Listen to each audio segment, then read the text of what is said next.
Something happened this week that is genuinely unbelievable. Donald Trump crossed a line, and this time he didn't get away with it. He put his own name on the Kennedy Center. Yes, really. No announcement, no warning, no approval from Congress. Overnight, gold letters appeared on a historic national memorial, Trump's name front and center. So the obvious question is, can he actually do that? What is the Senate saying? And most importantly, will that name stay there? I'm going to break down the truth because this story isn't just about a sign. It's about testing the limits of presidential power, and the outcome affects every American. Anything here, we tell it straight. If you're not subscribed yet, hit that button now because I'm walking you through every detail of what's really happening. Subscribe, turn on notifications, and let's get into it. Late Thursday evening, everything changed. The Kennedy Center's official website was quietly updated. Suddenly, the name read the Donald J. Trump and John F. Kennedy Memorial Center for the Performing Arts. Trump's name came first, Kennedy second. New signage appeared outside the building. All of it happened in a single night. Fast, coordinated, deliberate. Trump didn't consult Congress. He didn't ask the public. Instead, his hand-picked board voted on it. And shockingly, it passed unanimously because the board is filled with loyalists. No dissent, no resistance. But this is where the plan falls apart. The Kennedy Center wasn't created by a private developer. It was created by Congress. In 1964, just 2 months after JFK's assassination, Congress passed federal law establishing the center and locking in its name. This is public property. It belongs to the American people, not to Trump. So can a president unilaterally rename something Congress created by law? The answer is straightforward. No. Here's how it works. National memorials are protected by federal statute. Any change requires new legislation. And new legislation means 60 votes in the Senate. There is no path for Trump to get that. Democrats are firmly opposed, but even some Republicans are uneasy. Why? Because this sets a dangerous precedent. If one president can slap their name on the Kennedy Center, what stops the next from renaming Reagan National Airport or tagging the Lincoln Memorial? Once that door opens, it doesn't close easily. The Senate made its position clear. This move isn't legal. Congressional approval is required. Trump can install signs, update websites, and put on a show, but none of it carries legal authority. The Kennedy family didn't stay quiet. Maria Shriver, JFK's niece, reacted immediately, posting online, "I can't comprehend this. It's unbelievable. What's next? Is he going to rename the Lincoln Memorial the Trump Lincoln Memorial?" Carrie Kennedy was even more direct. "The moment Trump's term ends, I'm taking that sign down." And she's right. Because legally speaking, that sign has no standing. It isn't permanent. It isn't valid. It's nothing more than a temporary display for Trump's ego, and it won't last. So why did Trump do this? The answer is simple. Legacy. He wants to be remembered. He wants his name stamped everywhere. But here's the issue. Presidents are typically honored after they leave office, after history has had time to judge their actions. Trump doesn't want to wait. He wants the recognition now while he's still in power. That's not normal. It's not healthy. And above all, it isn't legal.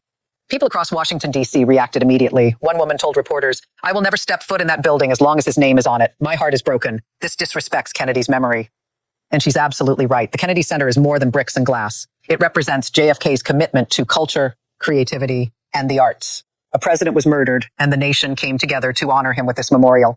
Then Trump comes along and places his own name ahead of Kennedy's. There is nothing right about that. But Trump doesn't see it that way. He focuses on what he wants and he pushes until he gets it, until someone finally stops him. This time, that someone was the Senate. Here's the reality. Trump's move has no legal grounding. None. The Kennedy Center board can hold votes all day long, but without approval from Congress, the name change means nothing. It isn't law. It isn't permanent. It's a visual stunt, a publicity move, not an actual change recognized by the United States government. So what happens now? A few options. Congress could pass legislation explicitly blocking the rename, or they could do nothing and this name hangs in limbo. Not legal, but physically there until someone takes those signs down. And that will probably happen when Trump's term ends. Because the next administration's first move will be removing those signs. I guarantee it. But the real question is this. Why did Trump do it? Just ego? Yes, partly.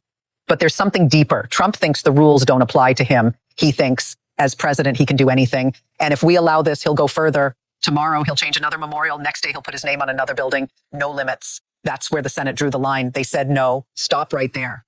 And that moment matters because in a democracy, power is not unlimited. A president is not a king. Congress exists to check the executive. Institutions exist to restrain overreach. The people exist to hold leaders accountable. Trump either doesn't understand that or he simply refuses to accept it. But the Senate's pushback proves something important. The system is still holding, at least for now. Not everything has collapsed yet.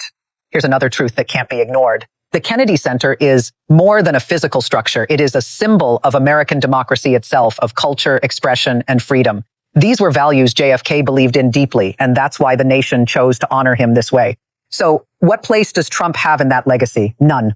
He has no respect for art, no appreciation for culture. His only concern is seeing his own name in oversized letters. That's why this battle matters. This was never just about signage. It's about values. Trump is trying to mold the country around his own image, and that is something we cannot accept. So what can be done? First, pay attention, stay informed, and follow these stories closely.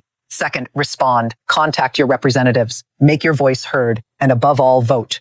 The 2026 midterms are approaching. Control of Congress can shift. Control of the Senate can change. If Democrats gain ground, there are real consequences Trump can face for actions like this. If they don't, he will feel even more emboldened. That's why elections matter. Every single vote counts. And the only real way to win this fight is at the ballot box. There's something else worth considering here. Could there be another motive behind Trump's move? Possibly. Right now, Trump is under pressure. The economy is struggling. Inflation is hurting families. Foreign policy tensions are rising. There are even threats of conflict with Venezuela. And in the middle of all that, what does Trump do? He puts his name on the Kennedy Center. Why? Because it creates noise. It pulls attention away from real crises. It gives people something else to argue about instead of focusing on the problems that actually affect their lives. And to a degree, it's working, but we can't fall for it. Yes, the Kennedy Center controversy matters, but it can't become a smokescreen. Prices keep going up. Families are barely scraping by. Healthcare costs are crushing people. And instead of addressing any of that, Trump is busy branding national landmarks. That isn't leadership. That's narcissism. And Americans deserve far better than that. So will Trump win this battle? No, the Senate won't allow it. The Kennedy family won't accept it. And the American people won't tolerate it. That sign might hang there for a while, but eventually it will come down because it has no legal standing and because it's wrong. Which brings us to Trump's legacy. He's clearly obsessed with how history will remember him, but remembered as what? A great leader? No. More likely as someone who bent rules, weakened institutions, and put personal ego above the country. Is that the legacy he wants? Maybe it is. Maybe he only cares about appearing powerful in the moment, but history doesn't forget. And when the dust settles, Trump's actions will still be there, unchanged, undeniable, and judged for what they truly were. Let me wrap this story up. Trump put his name on the Kennedy Center. There's no legal basis. The Senate's opposing it. The Kennedy family is opposing it. A large part of the American people are opposing it. But Trump doesn't care because Trump plays by his own rules. And that's dangerous because in democracy, everyone must follow the rules, including the president. Maybe especially the president, because the president must set an example for the people. Trump isn't a model to follow. He's a warning, a living example of how power should not be used. And that's the lesson we need to take from this. The Kennedy Center controversy will eventually be resolved. One way or another, it will end. But the bigger question is, what comes next? What line will Trump cross after this? Which boundary will he test? Which institution will he try to bend or break? And most importantly, will we stop him? Because that's what this is really about. Trump is constantly probing the limits. He's seeing how far he can push before someone pushes back. And if there's no resistance, he'll keep going. This moment doesn't exist in isolation. It fits into a much larger pattern. Trump is reportedly building a $300 million ballroom at the White House. A historic section, the East Wing, has been demolished. Now he's attaching his name to the Kennedy Center. What's the common thread? He's reshaping national institutions around himself, turning public spaces into personal monuments, and that transformation comes with a price. So who's paying for that White House ballroom?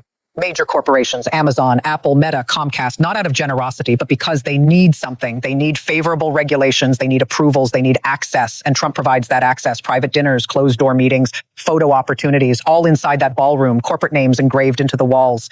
A polished display of influence trading. Trump presents it as harmless. Private funding, he says. No taxpayer money, he claims. But that's not the full truth. These companies aren't donating out of goodwill. They're purchasing leverage. They're buying policy influence. They're investing in future decisions that benefit them. And the Kennedy Center fight follows the exact same logic. Public institutions repurposed, power centralized, ego elevated, influence sold. Once you see the pattern, it becomes impossible to ignore. What is Trump really doing by putting his name there? He's projecting power. He's sending a message that says, I can bend the rules and no one can stop me. And for a moment, some people believed it. But reality tells a different story. The Senate pushed back. The Kennedy family pushed back. The public pushed back. And now Trump is boxed in. Because while the sign may still be up, it has no legal standing and no legitimacy. So why does Trump behave like this? Why the constant obsession with stamping his name on everything? The answer is psychological. Trump's entire identity is built around branding. Seeing his name everywhere reinforces his sense of dominance and relevance. But the presidency isn't a branding exercise. It's a public trust. It's about service, not self-promotion. Trump either doesn't grasp that distinction or refuses to accept it. And the result is disorder, crisis, layered on top of confusion. Look at how the media has handled this. Some outlets covered it aggressively, as they should, because this is a serious story, but others barely mentioned it. Why? Fear of retaliation, fear of losing access, fear of being shut out. And that's exactly why independent media matters. Media that isn't intimidated, media that doesn't flinch, media that tells the truth even when it's uncomfortable. That's what Kimmel in Focus is about, and why this channel exists. Trump put his name on the Kennedy Center, and earlier this week, the board met behind closed doors. The vote passed unanimously, but there was one voice they didn't want heard. Congresswoman Joyce Beatty attempted to speak. She tried to object, and what did they do? They muted her. They cut her microphone. A sitting member of Congress silenced during a discussion about a national memorial. Is that democracy? Of course not. But in Trump's world, this is normal. Silence criticism, cover opposition, move on. But Joyce Beatty didn't stay silent. After the meeting, she spoke to the press. They muted me. They didn't let me speak, but I'm speaking anyway, she said. And she's right, because in democracy, everyone must have a voice, especially elected representatives. But Trump doesn't care. Trump only wants to hear himself. That's why this story matters. Not just because of a name on a wall, but because of what happens when power pushes its limits, and whether the system still knows how to say no. The Kennedy Center will keep Kennedy's name, not Trump's, because Kennedy built things. Trump only tears them down. Kennedy inspired. Trump only divides. And history knows the difference. Thanks for watching, everyone. Stay healthy, and remember, truth matters, values matter, and democracy is all of our responsibility.